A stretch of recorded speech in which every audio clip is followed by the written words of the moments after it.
Hello there, people of the internet.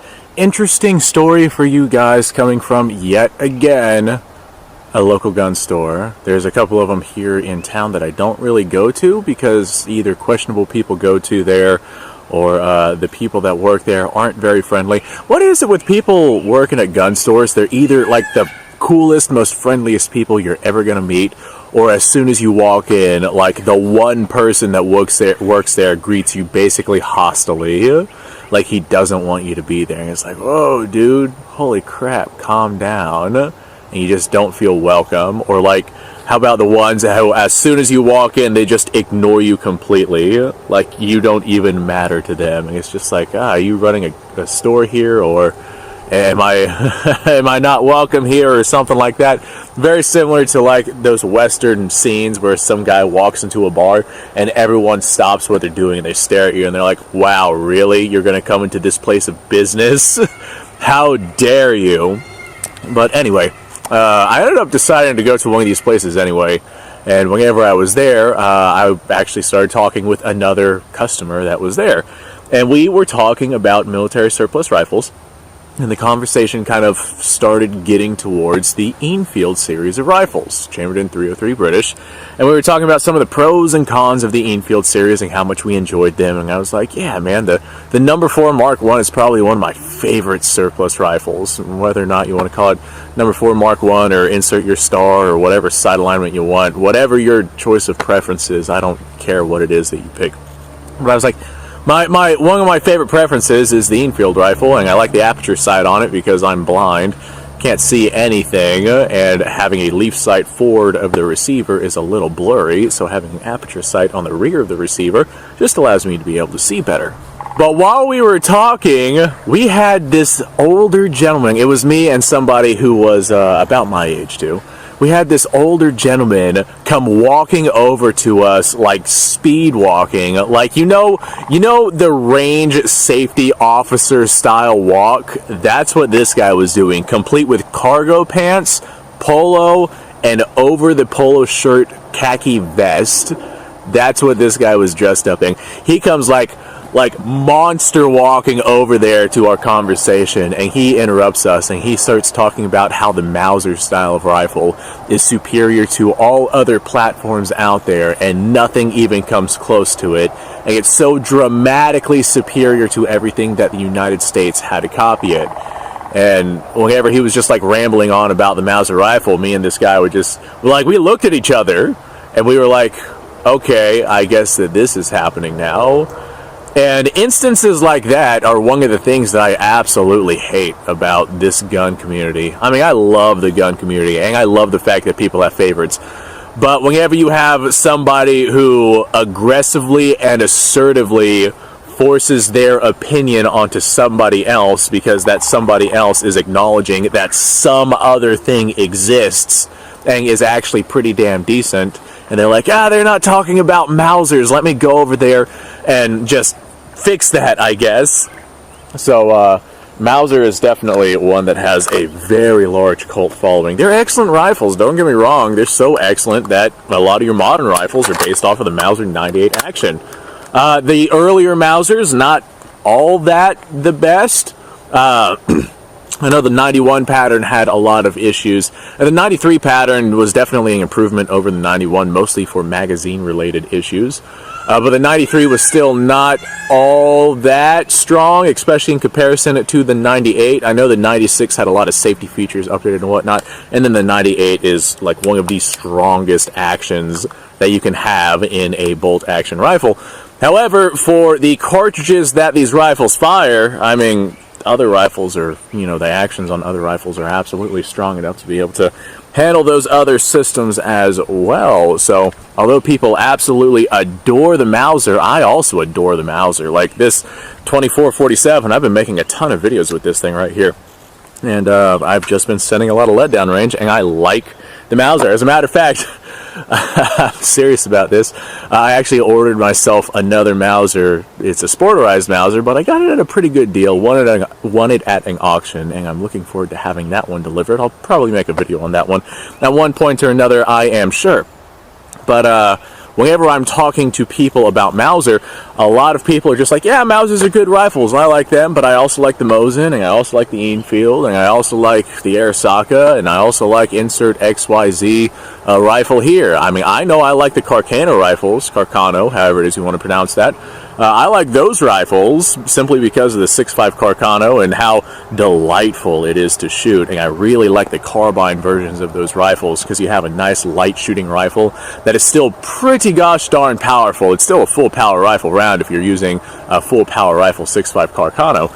And just, it's lightweight, it's portable, it's light recoiling, not a whole lot of muzzle blast coming out of that thing, but it's still powerful enough to be able to handle most of the things that you have to handle. It's a fantastic rifle. Definitely tell I'm fanboying over something like that. But if you're somebody, I know a lot of people despise the Carcano because they think it's just Italian garbage, and that's fine. I'm not going to sit here and lecture you on why the Carcano is fantastic. I'm just going to say, all right, cool. So if you come across one and you don't want it, sell it to me for dirt cheap. I don't care.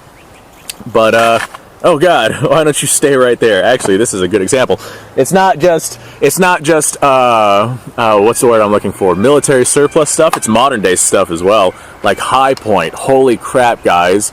You say anything about High Point, and then you get the people that come into the comments section, and they'll talk about how unbelievably reliable it is for the amount of money that you spend on it, and how it is just as good and just as capable as everything else out there on the market. Who cares about SIGs and Glocks and whatnot whenever you can get yourself a genuine High Point? And then you'll have the other people that come out of the woodwork, and they'll talk about how utter garbage the High Point is, and then you'll just have these people who have their own opinions fighting about it non-stop, even though their opinion does not change what it actually is. High Points are good for the amount of money that you spend, but they're still also cheap cast alloy systems that are not necessarily going to withstand long-term use. I mean, I don't know how many rounds you can put through a High Point before you get some breakage, but I do know I have seen plenty of alloy-based guns break simply because of running a tremendous amount of ammunition through them. But yeah, High Point has a massive following, Glock has a massive following, just people that absolutely foam at the mouth if you say anything negative about their company or anything positive about a company that is not their company. And I have seen plenty of people get absolutely irate over nonsense like that. Like, for example, I like Taurus. I know that they malfunction sometimes. I have had several Taurus handguns. Some of them work very well, but because of the lack of quality control, and you know, that's one of the reasons why they're cheaper, some of them just don't work all that great. And I've had a couple of Tauruses that work well and some that don't work great. And there's people out there who will like live and breathe and die by the Taurus company. But then there's also people who say, if it's not Glock, you know, if it's not Glock, I'd rather throw a rock. So I'm over here trying to enjoy my Taurus that I picked up for $200, and then like I've got a couple of videos where I've made some videos on Taurus, didn't even mention Glock, and then I'll have people come into the comments saying, God, that thing is garbage, get rid of it, you know, use the money that you sell it for to save up and buy yourself a Glock. Stop being such a poor Neanderthal. You disgust me. I've had plenty of people like throw out full-on insults towards me because I'm using one platform or another. And this is actually a good example of one as well. Hold on, I got a big pile of guns right here. I've been doing some filming today. But this is a Ruger Mini 14. And there's people out there that will die by this platform. Like the M14, Mini 14, M1 Grand Series, just that style of rifle. Obviously they're not the same rifle, but the general style of rifle, they will fight to the death to prove that it is the absolute undefeated champion of the world, right? And then there's other people out there who will like say, you know, I don't want anything to do with those unreliable smoking piles of garbage. I want nothing to do with those.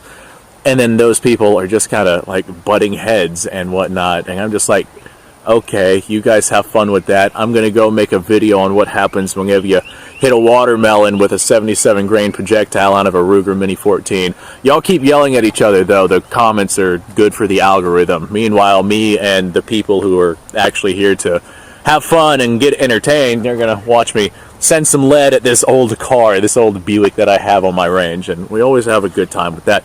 Oh my God, this one, cleaning this pile of guns out, I uncovered this one, the M1 carbine. Holy crap, you want to talk about a cult following? Jesus Christ, guys, say anything about anything whenever it comes to the M1 carbine, and you'll get people that go through and swear by it, but then you'll have people that go through and say that it was like made by Satan himself. And my goodness, the amount of controversy that came with the M1 carbine is insane. It really is insane. As a matter of fact, I was talking about the Enfield series. I have an Enfield right here. This one's not 303. This one is a 7.62 NATO variant. This is an Ishapur one, but I also really like this rifle, and I just so happen to have a couple of 7.62 NATO rounds. Yep, that is exactly what that is. Let me go ahead and load this real quick. I need to get me a new magazine for this Ishapur. This old magazine is a little on the wonky side. Go ahead and grab my headphones here. Make sure there's nothing alive in these headphones whenever I put them on. Perfect. Just like that. Now, let's see if this feeds. Come on, baby. There we go. She did, in fact, feed. This right here is M80 ball 7.62 NATO ammo. So this is going to be a 150 grain projectile out of a barrel length like this, traveling about 2,800 feet per second or so. So not exactly a full power cartridge, but not exactly a slouch of a cartridge either. And boy, oh boy, that steel sure doesn't seem to notice that there's more powerful cartridges out there. Where'd that other brass case go? I just saw it fly over here. All right, well, that brass case is lost forever. Nope, yep, that's an 8mm Mauser. Okay, that brass case is lost forever. It will be sacrificed to the planet. Anyway, folks, what do you guys think about this? This is definitely one of my least favorite things about being involved with the gun community. There's just people out there who, like, it's crazy. It really is crazy how some of these people behave whenever it comes to a certain brand and whatnot. And, my God, talk about brainwashing. Like, these big companies, they want people like that. Hey, we want people that live and die by XYZ brand. They gotta think it's the best. Even though there's plenty of other things on the market that have as good of materials and quality control, if not better, for cheaper amounts of money than a lot of other things that have these cult followings. But hey, don't tell those people that, because they will foam at the mouth and start screaming at you, and you might end up getting some dude with a plaid shirt and a shooter's vest over it and maybe some sort of NRA hat come running up to you talking about how great some other platforms are. And holy crap. Okay, well, thanks for watching, guys. Like, subscribe, share. Description below has a link to all sorts of stuff. Go ahead and go check that out. You guys go off, have yourself a fantastic day. I'm going to try and hunt down that other brass case, because I don't have a whole lot of 308 brass, and this stuff is reloadable. So I will see you guys on the next episode.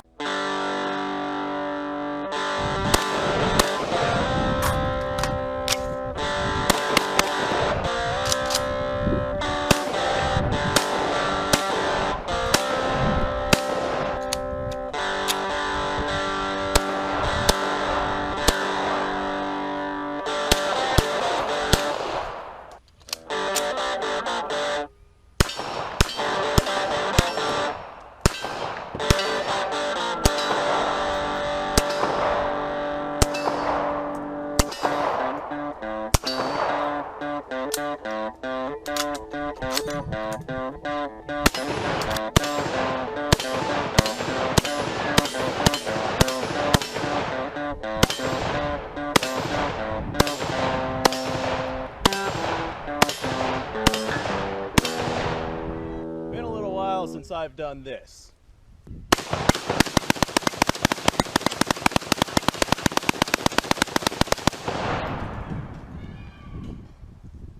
Bonnie and Clyde be damned.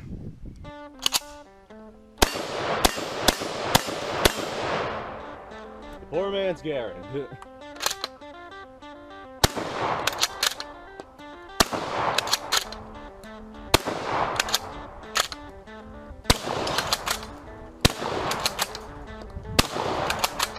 It's a shame that bolt-action shotguns aren't more mainstream.